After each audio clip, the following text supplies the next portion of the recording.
Ya, Assalamualaikum warahmatullahi wabarakatuh. Selamat pagi. Bertemu lagi dengan saya ya, Rahman Indra Kusuma, dalam perkuliahan pengantar komputer dan software 2, yang mana untuk pertemuan ke-11 ini kita akan membahas terkait dengan sebenarnya konsep-konsep yang sudah pernah kita bahas di minggu-minggu lalu, yaitu konsep percabangan dan konsep perulangan. Yang mana konsep percabangan itu kita sudah bahas, ada if, else, seperti itu, dan juga switch, gitu ya. Dan sedangkan perulangan ada 3 ya variannya yang pernah kita bahas sebelumnya, yaitu for, while, dan do while. Nah, sekarang kita akan coba bagaimana kombinasi, bagaimana biasanya dua konsep tadi itu kita gabungkan. Jadi di dalam sebuah program kita ada penerapan percabangan, lalu di dalamnya ada perulangan, atau perulangan yang di dalamnya ada percabangan. Ya, bahkan nanti juga ada tambahan yang berkaitan dengan perulangan yang di dalamnya ada perulangan ataupun yang disebut dengan nested loop. Seperti itu ya. Kita akan coba bahas seperti biasa. Untuk kolom pertanyaan nanti bisa diisi di Google Classroom, diskusi yang berkaitan dengan materi ataupun tugas nanti bisa kalian utarakan di situ dan saya nanti akan memberikan jawabannya ketika saya sedang online. Oke ya, ini pretest nanti bisa kalian baca apa perbedaan sintaks if dengan if else, itu sebenarnya sudah dibahas ya. Ketika kita menggunakan if maka hanya satu kondisi, sehingga ketika tidak masuk kondisi tersebut dia tidak melakukan apa-apa. Namun ketika if else maka ada dua kondisi ya. If lalu kondisinya apa, biasanya memenuhi itu artinya dikerjakan statement yang berada di dalam kondisi if tadi. Sedangkan bila tidak masuk di kondisi if maka dia akan mengerjakan statement yang ada dalam kondisi else. Gitu ya. Lalu apakah perbedaan mendasar antara perulangan do while dengan while? Ini sebenarnya juga sudah kita bahas di persis minggu lalu ya, yang mana ada keterkaitan kebocoran proses yang minimal satu kali dan ada juga yang tidak. Nah, itu tolong diingat lagi. Lalu kapan kita menggunakan perulangan for dan while? Ya, ketika cukup jelas perulangannya maka kita bisa menggunakan for. Ketika ternyata perulangannya itu kondisi pemberhentiannya ada di dalam looping itu sendiri dan lebih fleksibel proses pemberhentiannya, maka kita bisa menggunakan while ya, alternatif seperti itu. Oke, sekarang kita akan coba masuk bagaimana kombinasi perulangan dengan kondisi ya. Jadi kita melakukan kombinasi bagaimana biasanya ada perulangan yang di dalamnya ada sebuah kondisi gitu ya. Oke, contoh kasus misalkan kalian diminta untuk membuat sebuah program yang menerima masukan dan sebuah bilangan bulat ya, menerima masukan sebuah bilangan bulat untuk kemudian menentukan dan mencetak ke layar apakah bilangan tersebut termasuk kategori bilangan genap atau bilangan ganjil. Ya, dan proses ini diulang terus-menerus hingga pengguna memberikan masukan bilangan minus 99. Ya, artinya ada perulangan. Perulangannya apa? Perulangannya adalah selama inputnya itu tidak minus 999, maka proses tetap dilakukan. Proses apa yang tetap dilakukan secara berulang? Yaitu mengkategorikan bilangan yang diinputkan adalah bilangan genap atau bilangan ganjil. Gitu ya. Nah, program berhenti jika pengguna memasukkan bilangan minus 999. Ya. Nah, struktur pemrograman seperti apa yang digunakan? Ya, percabangan kah? Apakah ada percabangannya ataukah tidak? Ya. Lihat di situ ada pengkategorian apakah bilangan tersebut bilangan genap atau bilangan ganjil. Jelas itu ada pilihan. Ya, pilihan opsi ya. Mana bilangan yang masuk kategori genap, mana bilangan masuk kategori ganjil. Sebuah bilangan ketika dia masuk kategori genap, apakah dia langsung masuk kategori ganjil juga? Nah, ketika dia masuk kategori ganjil, apakah dia juga masuk kategori genap? Nah, artinya kan ada pilihan, hanya satu jalur. Nah, ciri seperti ini pasti yang berkaitan dengan penerapan percabangan. Lalu jelas di situ ada proses perulangan, maka itu ada konsep perulangan yang kita gunakan. Nah, nanti apakah kita menggunakan while, apakah kita menggunakan for, ataukah kita menggunakan do while? Nah, nanti kita coba lihat. Solusinya ada sebenarnya di slide. Lalu bagaimana bentuk program tersebut? Coba Anda buat program dan flowchartnya. Ya, karena emang di sini langsung perkuliahan online, ya langsung saya paparkan saja. Tapi kalau kalian ingin mencoba dulu, silahkan pause, ya silahkan coba dulu di rumah. Nah, ketika sudah selesai, play lagi videonya supaya bisa membuktikan, oh ternyata saya letak salahnya di sini, oh saya benarnya di sini. Seperti itu ya. Oke, kita lanjut. Nah, contoh solusinya seperti ini, ya. Ada while, ya ada looping yang digunakan. Yang pertama adalah dia biasa ya, ada cout, masukkan sebuah bilangan bulat, gitu kan ya. Masukkan ke dalam variabel n-nya seperti itu, ya. Dan ketika variabel n itu disimpan, maka tinggal dicek ya, masukkan dalam while apakah n ini tidak sama dengan minus 999. Tadi ingat ya, ketika dia tidak minus 9999, maka kita akan proses secara berulang. Apa prosesnya? Kita akan cek bilangan tersebut bilangan genap atau bilangan ganjil. Nah, dia bilangan genap atau bilangan ganjil itu bisa diperoleh dari ini kan? Ya, bisa diperoleh dari uji kondisi ini. Ya, ketika bilangan tersebut dibagi 2 sisanya 0, maka pasti dia bilangan genap. Maka kita pakai if else. Selain itu pasti dia masuk bilangan ganjil. Ya, maka itu di sini ada if. Ya. Nah, setelah dia mencetak bilangan tersebut dan kategorinya apa, maka proses tidak berhenti, tetapi dia meminta lagi nilai bilangan bulat yang baru. Nah, proses itu terus berulang. Kapan berhentinya? Ketika dia sudah sampai angka minus 999, barulah dia akan berhenti. Ya. Nah, seperti itu ya contohnya. Oke, ini komponen perulangannya ya. Dan ini komponen percabangannya. Gitu ya. Oke, apakah ada solusi lain? Nah, kalau kita pakai for gimana? Agak repot ya, karena kita nggak tahu jelas berapa kali perulangan fix yang akan dilakukan oleh program. Karena kan ya tergantung user menginputkannya. Kalau user maunya 10 kali ya 10 kali, 20 kali 20 kali, 30 kali 30 kali. Kita tidak tahu kapan berhentinya. Nah, ketika kondisi seperti ini memang cocok pakainya while atau do while. Nah, permasalahannya bagaimana kalau pakai do while? Nah, coba kita simulasi ya, karena memang di sini tidak ada. Oke. Nah, coba kita pakai do while. Nah, oke, di sini saya sudah siapkan. Tadi apa? Integer n ya. Integer n. Nah, kita cout, masukkan bilangan bulat. Seperti itu kan ya. Oke. Lalu kita cein ke n. Ya, kita cein ke n ya. Nah, di sini kalau tadi di sini ada while ya. Di sini ada while. Oke. Ya, cuman masalahnya kita akan do, namanya do while itu kita akan perbolehkan inputannya sekali dulu, gitu kan ya. Maka kalau tadi while inputan pertama dikeluarkan dari dalam while, nah ini kita bisa lihat aja di sini. Ya, ini kita bisa berikan di sini do, bisa saja sih. Ya, nah di sini tinggal apa? While, kan ya. Ketika n tidak sama dengan berapa? Minus 999 ya, maka looping lagi ke atas do dan seterusnya, gitu kan ya. Oke. Nah, terus apa yang dilakukan setelah kita tahu ya n-nya, maka kita cek kan ya, apakah n tersebut bilangan genap atau bilangan ganjil, gitu kan tadi ya. Ini loopingnya sudah ya, sedangkan ini kita akan cek. Apa yang dicek? Jika n-nya dimodkan dengan 2 sisanya 0, apa yang akan dilakukan? Maka akan dicetak cout n gitu ya, adalah kasih spasi bilangan genap, gitu ya. Kasih enter. Itu else, maka dia pasti masuk bilangan ganjil, gitu ya. Jika tidak masuk bilangan genap, pasti masuk kategorinya adalah bilangan ganjil. Itu. Oke. Ya. Nah, coba kita save. Nah, ini gimana? Coba kita running, jalan atau tidak. Oke. Latihan, oke, kita sudah siapkan tadi. Oke. Sekarang bilangan bulat 5, bilangan ganjil ya. 6, bilangan genap.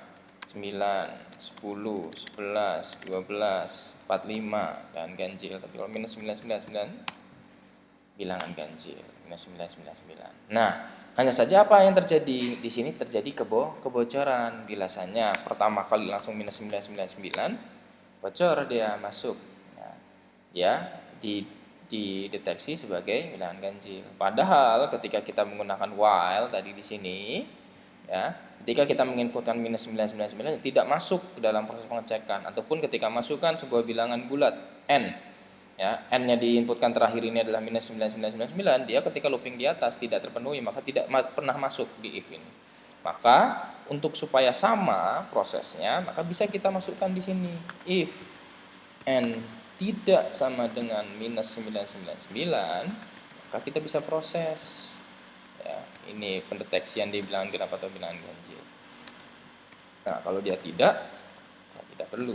Nah, ini juga yang saya katakan nanti yang berkaitan dengan if. Di dalam if ada if, ini yang disebut dengan nested uji kondisi, ya, percabangan, ya, ataupun percabangan bersarang, ya, seperti itu. Ya, lalu di sini kok nggak ada kurung kurawal, Pak? Ya, itu mah opsional ya. Kalau satu statement saja yang ingin dikerjakan, ya tidak perlu kurung kurawal. Tapi kalau ada lebih dari satu statement, maka jangan lupa untuk memasukkan kurung kurawal. Di sini saya misalkan tambahkan kurung kurawal, sama saja. Karena toh juga saya hanya akan memproses satu statement ini. Ya. Nah, kita coba lagi. Oke. Kita clear. Ya. 5 6 3 8 7 12 24, gitu ya. Minus 999. Nah, tidak ada pemrosesan. Begitu pula ketika pertama kali minus 999 langsung. Tidak ada pemrosesan. Nah, bisa diakali seperti itu. Ya, jadi do while juga bisa, ya. Hanya saja ada proses yang harus ditambahkan ketika supaya nanti hasilnya sama dengan yang ada di while. Seperti itu ya. Oke, kita kembali lagi ke slide. Ya. Yaitu contoh 1, ya, contoh dari kasus yang pertama, ya. Sekarang latihan yang kedua, ya. Misalkan kita diminta untuk membuat program, ya, di mana kita bisa mengecek apakah bilangan yang diinputkan oleh user itu adalah bilangan prima atau bukan bilangan prima. Ya, ciri-ciri bilangan prima itu apa sih? Bilangan prima itu adalah bilangan yang hanya memiliki faktor pembaginya yaitu cuma 2, yaitu faktor 1, bilangan 1, dan bilangan itu sendiri, ya. Nah, jika n habis dibagi oleh suatu bilangan m yang bukan n, maka n bukan bilangan prima. Contohnya apa? Biasanya 4. 4 itu bilangan prima atau bukan? Bukan. Kenapa? Karena 4 bisa dibagi habis dengan 2. Ya, bisa dibagi itu maksudnya adalah bisa dibagi habis dengan suatu bilangan, ya.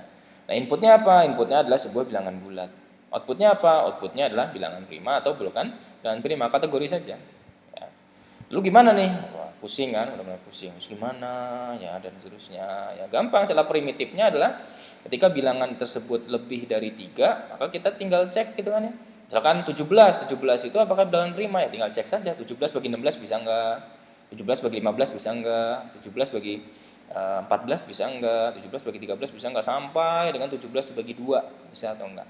Kalau tidak ada yang bisa membagi, ya, dalam rentang 16 sampai 2, dalam artian n-1 sampai dengan 2, maka pasti bilangan prima. Seperti itu.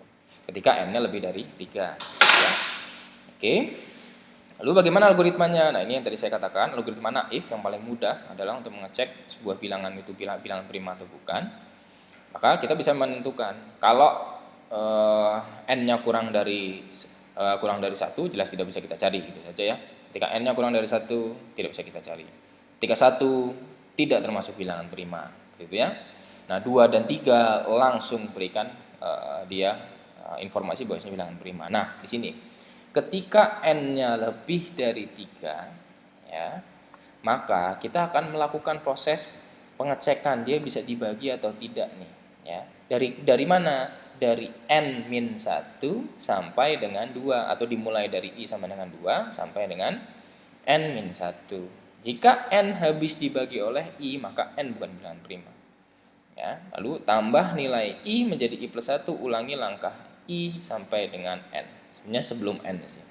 Jangan sampai n, karena kalau n dibagi dengan n ya pasti habis. Gitu ya. Ini contoh solusinya. Ya, bisa kalian baca. Masukkan bilangan bulat, cain n, ya, integer i sama dengan 2, bool, dan seterusnya. Ya, ini salah satu cara, tapi yang saya akan simulasikan berbeda lagi, seperti biasa, supaya kita lebih banyak varian. Ya, jadi ketika buat program itu nggak mesti sama, ya, dengan yang ada di slide, ataupun nggak mesti sama antara satu orang dengan orang lain. Kreasinya beda-beda, seperti itu. Ya, tergantung. Namanya programmer ya tergantung pemikirannya. Yang penting hasilnya tepat, gitu saja. Oke, nah kita coba sekarang. Ya, misalkan saya siapkan variabel n di sini. Lalu saya cout, ngapain saya ketik lagi gitu ya. Ini aja. Oke, saya cout, malas ngetik gitu. Oke, sini saya siapkan. Nah, masukkan bilangan bulat, saya masukkan ke dalam n, misalkan seperti itu ya. Oke, nah kita cek pertama kali if n kurang dari 1, ya sorry, atau enggak lebih besar sama dengan 1, maka bisa kita proses gitu kan ya. Ya. Selain itu apa yang dikeluarkan? Kasih out pencarian bilangan prima tidak bisa dilakukan, misalkan seperti itu. Ya, walaupun saya juga nggak tahu nih secara matematis bisa atau tidak gitu ya. Ya, tapi ini misalkan saja asumsinya bilasanya dia kurang dari 1 maka tidak bisa dilakukan. Nah, bagaimana kalau dia n-nya lebih besar sama dengan 1? Maka cek lagi. Gitu kan ya. If n-nya itu sama dengan 1, apa yang dilakukan? Maka Cout bukan bilangan prima. Gitu ya. Kalau dia 1 bukan bilangan prima kan? Ya, bukan bilangan prima. Oke, ini cara mudahnya berpikirnya sesuai dengan yang tadi saja algoritma tadi. Else if ketika n-nya sama dengan 2, gitu kan ya? Atau gitu kan ya? N-nya itu sama dengan N-nya itu sama dengan 3. Ini bilangan prima atau bukan? Langsung ya, nggak usah dicari lagi. Kalau 2 atau 3 ini bilangan prima. Bilangan prima. Nah, seperti itu. Oke. Ya. Nah, selain itu, nah, barulah ini yang mulai mikir gitu ya. Disinilah mulai mikir ya. Gimana nih caranya? Nah, maka bisa saja pertama kali adalah kita siapkan variabel bulan. Nah, bol gitu ya. Ini misalkan status prima. Oke. Mirip dengan yang ada di slide, sebenarnya asumsi pertama adalah kita asumsikan saja bilangan tersebut bilangan prima. Nah, misalkan dia bisa dibagi oleh suatu bilangan dari rentang 2 sampai dengan n-1, maka dia tidak lagi jadi bilangan prima. Nah, seperti itu kita pikirannya. Jadi saya ulang ya, misalkan 17 atau enggak 19 deh. 19 itu bilangan prima atau tidak? Maka pikiran kita bilangan prima dulu. Oke, makanya kita buat di sini true. Harus bilangan primanya true. Nah, nanti kita cek ya 19 bagi 18, 19 bagi 17, 19 bagi 16, 19 bagi 15. Bila misalnya ada yang bisa membagi, maka kita ubah status primanya jadi false dan kita hentikan proses pengecekan. Nah, itu bisa di situ. Oke. Ya, maka kita coba di sini ya. Lalu kita buat i dimulai dari berapa? Dari 2, misalkan gitu ya. Atau pakai looping juga bisa, looping for. Ya, bisa-bisa saja karena sudah jelas ya. Integer i sama dengan 2 ya. I kurang dari berapa? Kurang dari n artinya ya, karena kita nggak nyampe n, i plus plus itu ya. If ya, if n dimodkan dengan i sisanya 0, nah, dalam artian tidak ada sisa, dalam artian n dibagi dengan i ternyata tidak bersisa, artinya habis ya, n itu habis dibagi dengan i, maka dia nggak jadi bilangan prima. Status bilangan primanya adalah false. Ya, kalau ada salah satu aja dari i tadi bisa membagi, maka dia tidak jadi bilangan prima karena otomatis bukan faktor pembaginya bukan hanya 2. Hanya 2 bilangan maksudnya, hanya 2 bilangan, yaitu bilangan 1 dan bilangan itu sendiri gitu kan bilangan primanya. Nah, di sini kalau dia ada satu saja yang bisa membagi antara rentang 2 sampai dengan n-1, maka otomatis lebih dari 2 nih ya bilangan yang bisa membagi dia habis. Bagi habis ya. Nah, status primanya sama dengan false ya, lalu kita break saja. Nah, break itu artinya kita keluar dari looping ini. Nah, kita tidak perlu cari lagi. Nah, tinggal cek di sini ya, jika status primanya true ya, primanya true, maka apa yang dilakukan? Dicetak ini bilangan prima. Nah, gitu. Oke. Kalau tidak, artinya bukan bilangan prima. Bukan bilangan prima. Aduh, sorry. Nah, gitu ya. Nah, kita coba running dulu nih. Ya, berhasil atau enggak? Panjang-panjang gini, enggak berhasil. Itu ya. Kita coba dulu. Kita clear dulu saja. Oke. Oke, berhasil. Oke, kita coba. Masukkan bilangan bulat, 2 dulu. Bilangan prima. 3, bilangan prima. 1, bukan bilangan prima. Minus 45, pencarian bilangan prima tidak bisa dilakukan. Nah, sekarang yang sulit, yang mulai nih mikir. 10, bilangan prima atau tidak? Bukan bilangan prima. Kenapa? Nah, 10 itu bisa dibagi dengan 5, gitu kan? Tapi kalau 11, bilangan prima. Karena dia dari 2 sampai dengan 10, tidak ada yang bisa membagi, gitu kan ya? Lagi, 21, bukan bilangan prima. Nah, 7 bisa membaginya, 3 bisa membaginya, gitu ya. Tapi kalau 23 bilangan prima. Nah, seperti itu. Jadi lebih enak nih. Misal 1, 3, 4, 5, 2, bilangan prima atau bukan? Bukan, jelas ini bilangan genap ya, bisa dibagi 2. Pasti, kan ya? Nah, seperti itu. Itu cara mudahnya. Nah, cara lainnya gimana? Oh, gampang, Pak. Cari dulu dia bilangan genap atau bukan. Kalau dia bilangan genap, pasti bukan bilangan prima. Nah, itu lebih enak lagi. Ada if lagi, cepat lagi nyarinya. Gak perlu kita nyari looping seperti itu, ya, maka bisa cepat. Sorry, ini kondisi perekaman sekarang saya sedang hujan, maka kalau suaranya ada geluduk, ada suara air seperti deras seperti itu, mohon maaf ya. Nanti saya cek lagi, bila saya tidak terlalu jelas, nanti bisa saya bahas di komen di Google Classroom, seperti itu ya. Oke, jadi caranya banyak ya untuk mencari apakah bilangan prima. Di sini di slide ada lagi, caranya dia dijadikan satu loopingnya. Ya, if-nya juga dijadikan satu kondisi saja, namun uji kondisinya dia lumayan panjang, ada n dan seterusnya. Jadi n dibagi dengan i tidak sama dengan all, dan n itu tidak sama dengan 2, dan n itu tidak sama dengan 3, ya, maka dia prime-nya false seperti itu. Ya, jadi itu dicek saja. Kalau tadi kan saya pecah-pecah supaya lebih mudah bacanya. Nah, ini cara yang ringkas, ya, cara yang lebih efisien lah dalam proses. Kalau tadi cara yang mudah untuk memahaminya, gitu ya. Oke, lalu kita masuk ke perulangan bersarang. Ya, jadi kalau emang kalian tidak paham, nanti masih belum paham, silahkan back lagi, didengarkan lagi ya penjelasan saya. Kalau video kan jauh lebih enak ya, bisa kalian back, bisa kalian pause, makan dulu, minum dulu, sholat dulu, tidur dulu, seperti itu kan ya. Nanti lanjut lagi dan seterusnya. Tapi kalau tugas, nah itu tetap harus sesuai dengan deadline-nya, gitu ya. Oke, ya di sini terkait dengan perulangan bersarang. Ya, maksudnya perulangan bersarang gimana? Di dalam perulangan ada perulangan lagi. Wah, satu perulangan udah sulit, Pak. Gimana di dalam perulangan ada perulangan lagi gitu kan ya. Nah, sebenarnya ketika kita menggunakan perulangan dalam perulangan, ataupun kapan sih kita menginginkan pemrosesan perulangan dalam perulangan? Contohnya seperti ini. Misalkan kalian ingin memproses sebuah matriks 2 dimensi. Ya. Ada X, ada Y, ya. Maka jelas itu butuh 2 kali perulangan. Kenapa? Ketika kalian ingin mengecek ya, mengecek bilangan-bilangannya tadi, ya, ketika kalian cuma menggunakan satu perulangan, maka yang kalian bisa cek itu fokusnya cuma satu, baris doang apa kolom doang perpindahannya. Nah, ketika kita bermain dengan 2 perulangan, maka itu seakan-akan kita bisa bermain.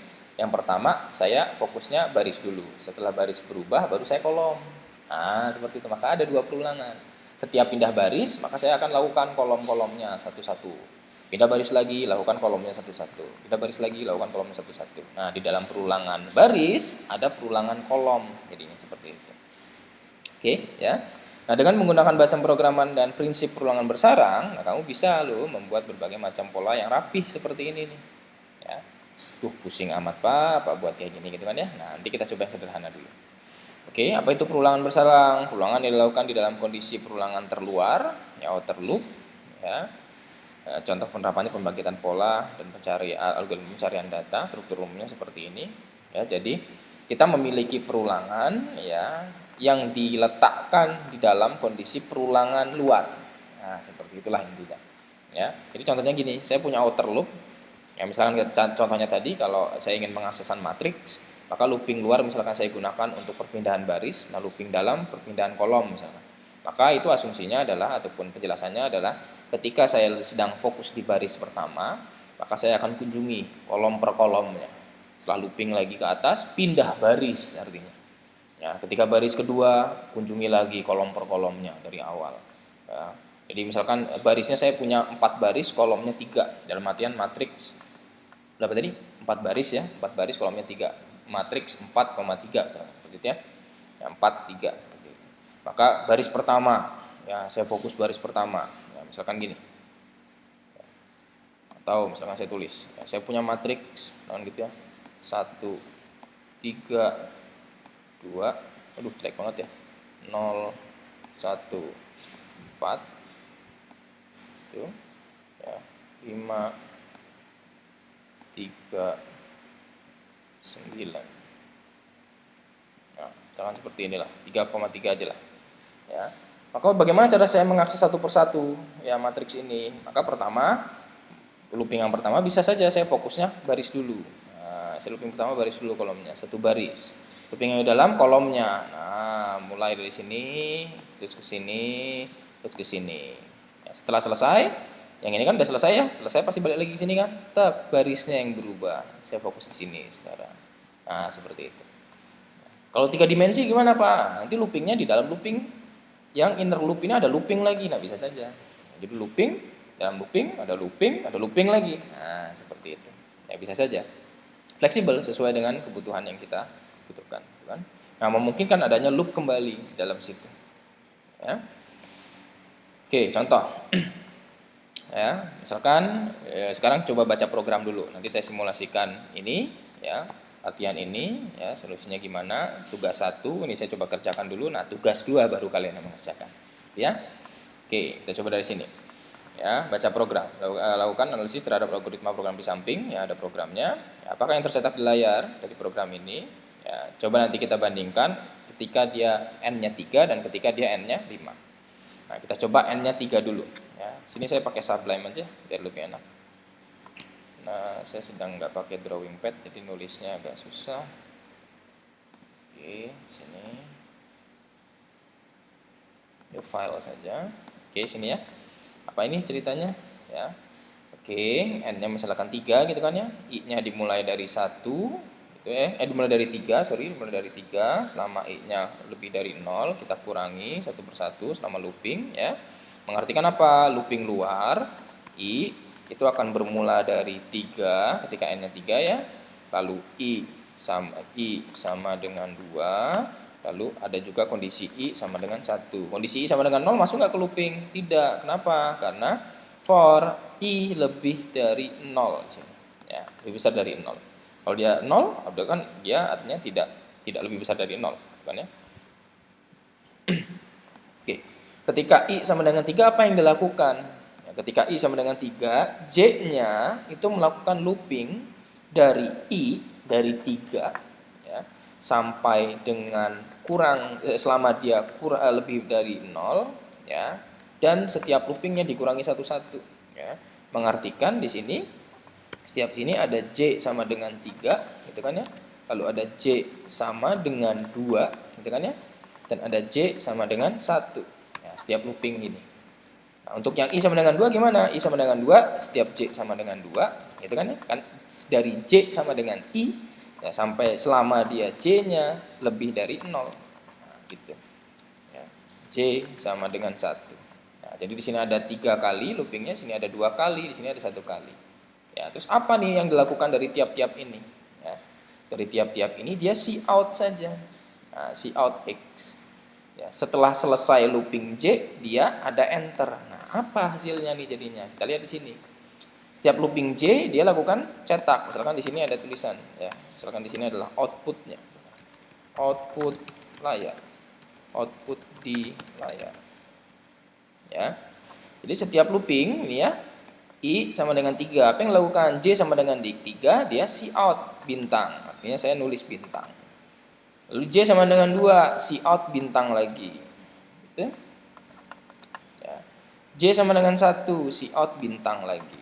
Nah, gitu. Terus selesai di sini, selesai J, ya, ataupun akhir dari I sebelum I-nya berkurang 2, dia ada end line. Mana sih Pak itu? Ini. Nah, setelah selesai looping J, ini kan selesai looping J, maka dia ada end line. Sebelum dia naik lagi ke looping atas, I-nya dikurangi. Gitu kan ya? Ya, ini saya pelan-pelan kan. Ya, maka dia ada enter. Ketika enter, apa yang dilakukan? Lihat di sini, J sama dengan 2, dia print cout bintang. J sama dengan 1, cout bintang lagi. Nah, terus setelah itu enter. J sama dengan 1, cout bintang. Nah, outputnya jadinya jadi seperti ini. Bintang 3, bintang 2, bintang 1. Yang seperti halnya segitiga siku-siku tapi kebalik. Gitu ya. Nah, jadinya bentuknya seperti ini. Oke, jadi sederhana. Terus kalau 5 gimana? Ya udah mudah. 5 n-nya 5 ya udah. Artinya dimulai dari 5, gitu kan ya. Pasti gini hasilnya. Nah, kalau ingin dicoba nanti silahkan dicoba ya di rumah ya. Nah, gini. 2 1. Pasti outputnya gini nanti. Oke, itu ya. Nah, nanti silahkan dicoba. Ketika n-nya 5. Nah, lalu bagaimana nih? Ya, ketika kita diminta untuk membuat program sekarang. Ya, kita diminta untuk membuat program yang dapat menerima masukan sebuah bilangan bulat n yang menyatakan panjang sisi persegi, ya. Kemudian program akan mencetak ke layar pola persegi dengan menggunakan simbol pagar. Ya, berikut contohnya, kalau n sama dengan 3 maka seperti ini. Ya, ada solusinya, tapi lagi-lagi, yuk langsung dong, kita langsung coding biar kerasa. Ya. Oke, misalkan masukkan panjang persegi di sini artinya. Panjang persegi. Biar lebih seru itu kita langsung ngoding. Nah, ya, kita diminta untuk membuat persegi, ya, yang panjangnya n, lebarnya n. Ya, perseginya isinya adalah ada pagar semua, gitu kan ya. Ya, maka apa yang harus dilakukan nih? Ya, pertama jelas saya butuh for. Ya, for integer i dimulai dari 1, gitu kan ya. I kurang dari sama dengan, selama i itu kurang dari sama dengan n, maka looping akan terus berjalan, gitu kan ya. Ya, setiap looping saya butuh penambahan i++. Ya. Jadi kalau 5 loopingnya ada berapa kali? Ada 5. Kok bisa Pak? Dari i sama dengan 1, i sama dengan 2, i sama dengan 3, i sama dengan 4, i sama dengan 5. Maka ada 5 kali perulangan. Ketika n-nya sama dengan 5. Ketika n-nya sama dengan 4, ya 4 kali perulangan. Nah, fokus pertama looping ini yang seperti halnya tadi yang saya katakan dengan matriks, misalkan ide saya, maka fokus pertama adalah baris dulu. Ya, kenapa? Karena akan lebih enak ketika kita fokus penulisannya baris dulu. Ya, karena ketika kita sudah nulis baris ke bawah, nggak bisa lagi kita nulis baris yang di atas. Ya, kecuali kita pakai operasi manipulasi layar. Ya, tapi di sini kan kita paling sederhana dulu, tidak pakai operasi layar. Ya. Maka setiap selesai satu baris, maka kita tulis. Ibaratnya kalau kalian nulis di kertas gitu kan ya, setelah nulis satu baris di atas, kan kalian ke bawah. Nah, kalian nggak bisa lagi nulis di atasnya. Nah, asumsinya gitu aja. Ya, maka itu kita pakai looping pertama baris, looping kedua itu kita main di kolom. Oke. Nah, looping kedua, apa yang dilakukan? Looping kedua kita fokus di kolom. Ya. Silakan integer j. Kenapa kok harus j nggak sama i, Pak? Kalau nanti sama-sama i, nilainya ketimpah. Ya. Nilai dari variabel i yang di sini awalnya harusnya 1, 2, 3, 4, 5 looping, sedangkan di ujung di i-nya, sedangkan j-nya nanti ada 5, artinya proses semuanya adalah 5 kali 5, 25 proses, seperti itu ya. Namun ketika di sini saya pakai i juga, nilai i yang di atas ketimpah nantinya nilainya. Jadi, maka saya gunakan variabel yang berbeda. Ya. Sorry. J sama dengan 1, selama J kurang dari sama dengan N, maka J-nya plus. Ya, gunanya ini adalah kolom. Nah, setiap kolom ngapain nih? Lihat di sini, setiap kolom ngapain? Setiap kolom saya nulis cuman ini aja, pagar gitu kan ya. Ya, maka setiap kolom saya cuma nulis pagar saja. Seperti itu. Oke.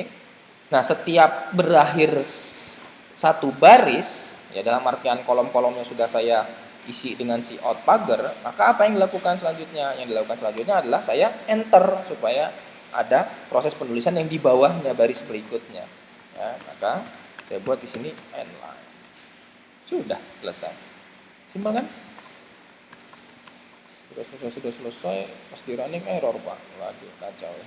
Kita cek dulu. Oke. Masukkan panjang persegi 5. Nah, betul ya?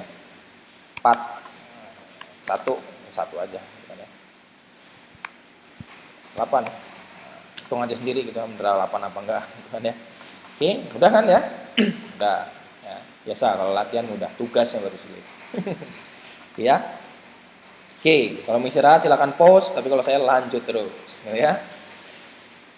Oke, masuk ke tugas pertama. Tugas pertama saya coba buatkan dulu, ya.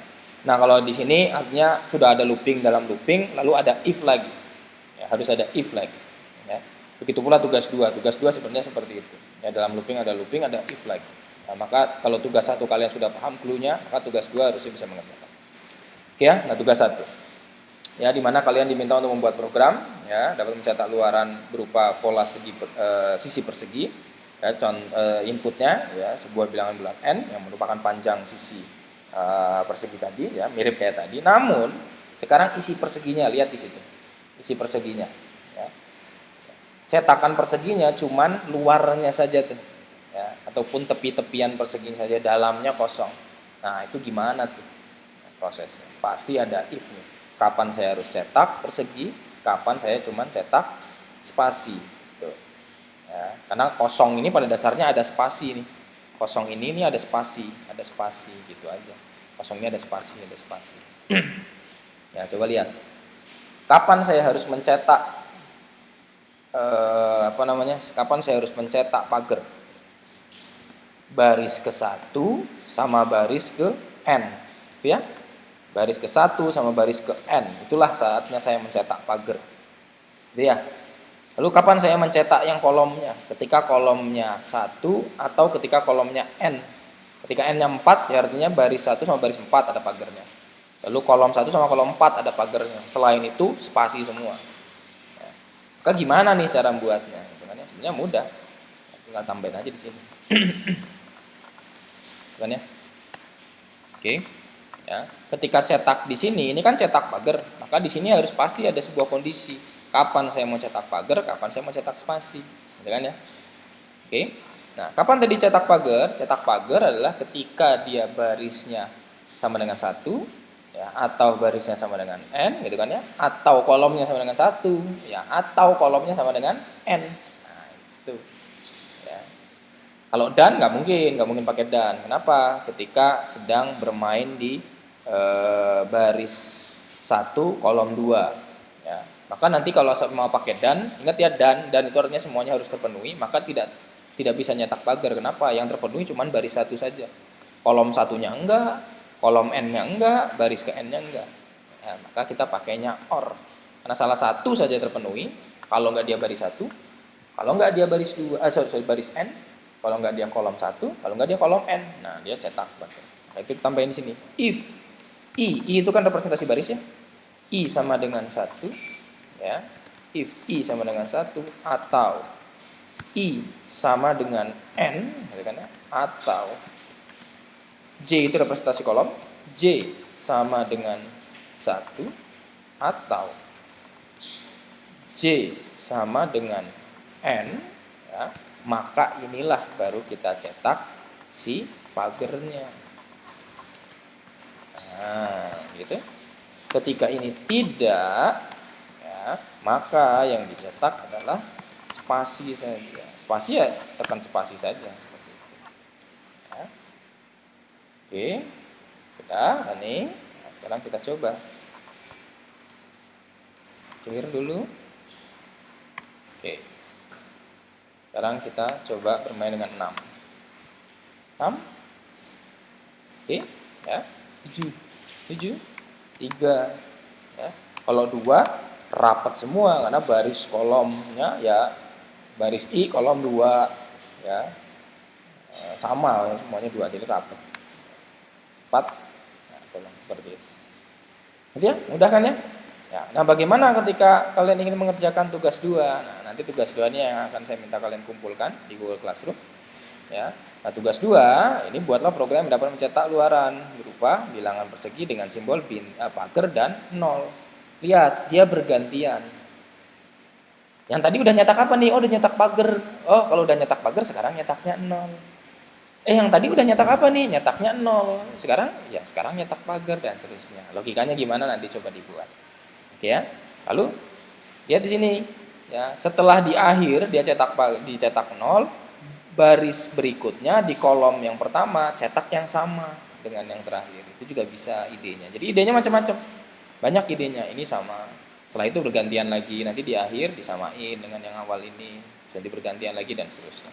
Idenya banyak. Ya. Maka kemungkinan satu kelas akan banyak caranya nih untuk cara mencetak ini. Ya. Kalau sisinya masih sama ya, ketika 4 maka ada 4 kali 4 perseginya tinggal di sininya.